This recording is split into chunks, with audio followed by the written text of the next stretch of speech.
presented by Public Music Mathli.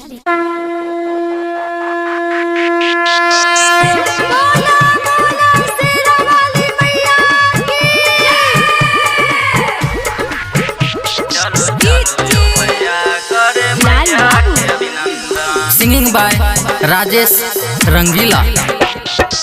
मैया शेरा वाली एलखिन, मैया शेरा वाली एलखिन, शेरा सवार चलू चलू यो भैया, चलू चलू यो भैया, करबे मैया के अभिनंदन, चलू चलू यो भैया, करे मैया के अभिनंदन। मैया शेरा वाली एलखिन, मैया शेरा वाली एलखिन, शेरा सवार चलू चलू यो भैया, चलू चलू यो भैया, करबे मैया के अभिनंदन, चलू चलू यो भैया, करे मैया के अभिनंदन।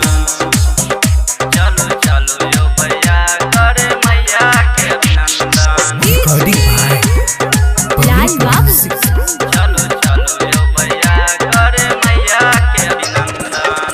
हिनके कृपा से चले दुनिया जानियो, हिनकर महिमा बढ़े सुनियो मानियो। हाँ, हिनके कृपा से चले दुनिया जानियो, हिनकर महिमा बढ़े सुनियो मानियो।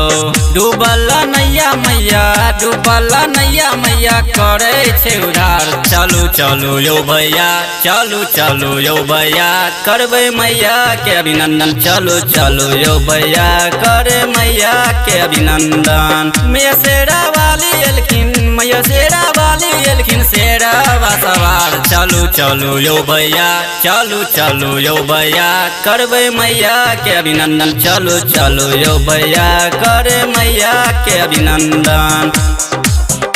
चलू चलू यो भैया, करे मैया के अभिनंदन। Singing by Rajesh Rangila.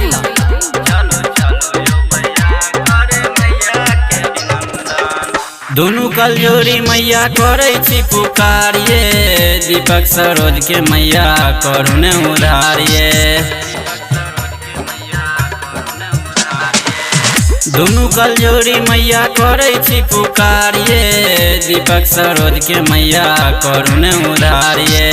Rajesh रंगीला मैया, राजेश रंगीला मैया, भजन सुनबे, चलू चलू यो भैया, चलू चलू यो भैया, करबे मैया के अभिनंदन, चलू चलू यो भैया, करे मैया के अभिनंदन। मैया शेरा वाली एलखिन, मैया शेरा वाली एलखिन, शेरा सवार चलू चलू यो भैया, चलू चलू यो भैया, करबे मैया के अभिनंदन, चलू चलू यो भैया, करे मैया के अभिनंदन। Recording studio public music Dudhpura बाजार।